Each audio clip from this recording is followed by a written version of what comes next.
precedent and threatens international peace and security and violate the cardinal principles of international law and UN Charter, and of course the full rejection of any potential link between such measure and any attempt to forcibly expel the Palestinians out of their land, which is unequivocally rejected in any form as a matter of principles. Moving on to the telephone calls that the DPM foreign minister had with his counterparts this week.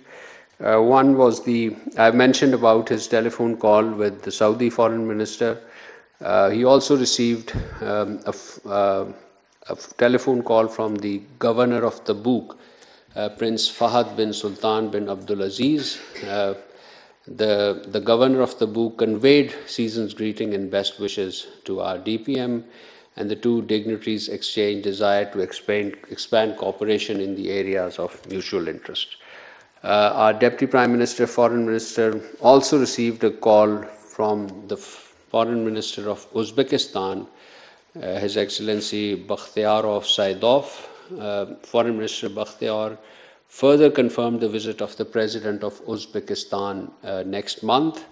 Views to Pakistan next month. Views were exchanged on regional and international developments, on ways to enhance bilateral relations by deepening cooperation. And our Foreign Minister also received a call from the Foreign Minister of Somalia, Mr. Abdussalam Abdali. The DPM reaffirmed Pakistan's full support for sovereignty of Somalia and condemned any action aimed at undermining it. The Somali Foreign Minister thanked our Deputy Prime Minister for standing by Somalia and for Pakistan's continued and sustained support. He also sought Pakistan's assistance in raising Somalia's concern in the United Nations Security Council, to which, as you know, Pakistan is the current member. And on his part, the DPM reaffirmed our full support. And DPM also received a call, held a telephone conversation with the Foreign Minister of Egypt, Badr Ahmad Mohammed Abdullateh. The two leaders expressed satisfaction at the positive momentum in bilateral relations and the shared views on regional and global developments, especially Somalia and Yemen. They reaffirmed their shared commitment to promoting regional peace, stability, and development. We also announced last evening that Pakistan and China will hold the 7th round of Pakistan-China Foreign Ministers level strategic dialogue on 4th of January in Beijing. This dialogue takes place at the level of foreign ministers, as you know, and our DPM will be visiting China in this regard at the invitation of his Chinese counterpart, Mr. Wang Yi.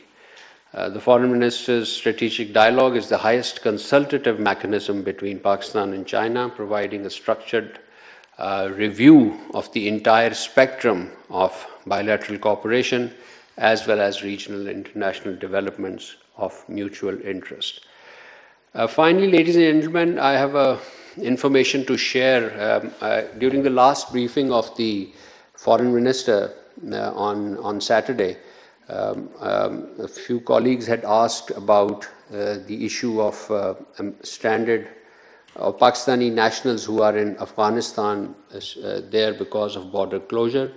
And we have to inform you that since the closure of our border, our embassy and consulate have consistently been in touch with the Pakistani nationals in Afghanistan, including students who have sought assistance for their repatriation.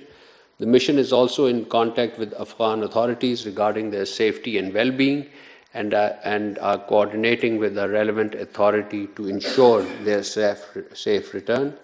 As of now, this was as of today morning, 15 students and 291 individuals who were in contact with our embassy have safely returned to Pakistan, for which our embassy undertook requisite coordination with local authorities and offered necessary assistance. And a total of, you may note that a total of 1,199 Pakistanis approached our embassy in Kabul seeking assistance for their return. These include 549 students and 402 individuals, including those with the families, and out of those, as I said, 15 students and 291 individuals have already returned to Pakistan by air. I'll conclude at that and open the floor for question answers.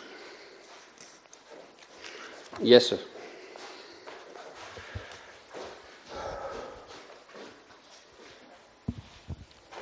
Thank you, sir. Question from Xinhua News Agency. Recently, the United States announced a plan to sell advanced weapons worth $11.1 billion to China's Taiwan region, which has severely violated the One China principle and the three China-US joint communiques, seriously undermine China's sovereignty, security, and territorial integrity, severely jeopardized peace and stability across the Taiwan Strait, and sent a seriously wrong signal to the separatist forces of Taiwan independence.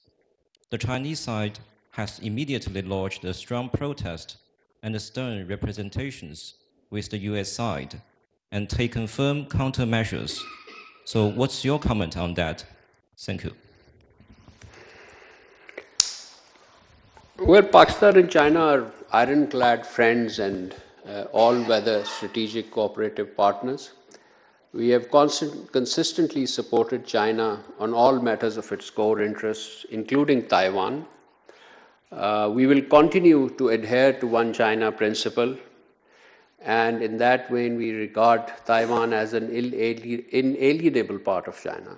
We would urge all relevant countries to abide by their historical commitments, take steps to foster peace, security, and development in Taiwan Straits and in the broader region. And we would also urge them to refrain from measures that may aggravate tension or undermine peace and stability in the region. Thank you. Yes, madam.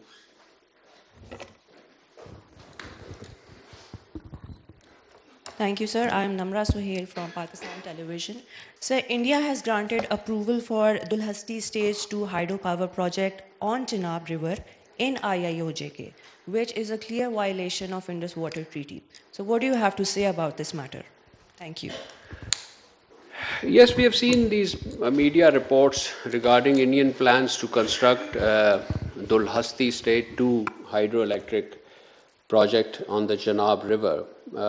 Obviously, these reports raise serious concerns, as no prior information or notification was shared with Pakistan with regard to this project.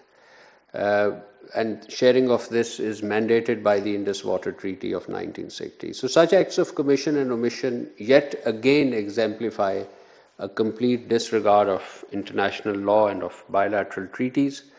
The Pakistani Commissioner for Indus Water has sought clarification from his counterpart in India regarding the nature, scope and technical details of the reported projects, and he also wishes to ascertain whether it constitutes a new run-of-the-river project, an alteration or an additional work on an existing plant that may result in a material change or involve any form of storage work that would affect downstream water flows. As you know, under the Indus Water Treaty, India cannot misuse its restricted allowance for unilaterally building any hydroelectric projects on the Western rivers. And any such project on the Western River is subject to strict design and operational controls, as well as information sharing requirements. So in the absence of formal communication from the Indian side, Pakistan is obviously unable to assess the project's conformity with the treaty provisions, and we therefore call upon India to urgently return to treaty compliance and respond to the queries raised by our Indus Water Commissioner in his latest as well as in his earlier communications about the project that you referred to and certain other projects. So Pakistan reiterates that Indus Water Treaty remains a binding international agreement. The decision by the Court of Arbitration in June and August 2025 have unequivocally endorsed the IWT's validity, and no unilateral decision or defiance can alter this reality. I'll also reaffirm that Pakistan remains committed to peaceful resolution of disputes and issues with India, but we will never compromise on our existential water rights, existential water rights of our people. Thank you. Islamabad में तर्जुमान दफ्तर ख़ारजा Tahir Hussain Andrabi media को brief कर रहे थे। उनकी जानिब से कहा गया कि 257 भारतीय कैदियों की फहरिस्त भारत के हवाले कर दी गई है। फहरिस्त इस्लामाबाद में भारतीय हुकाम के हवाले की गई है। नए साल के आगाज़ पर कैदियों की फहरिस्त का तबादला हुआ।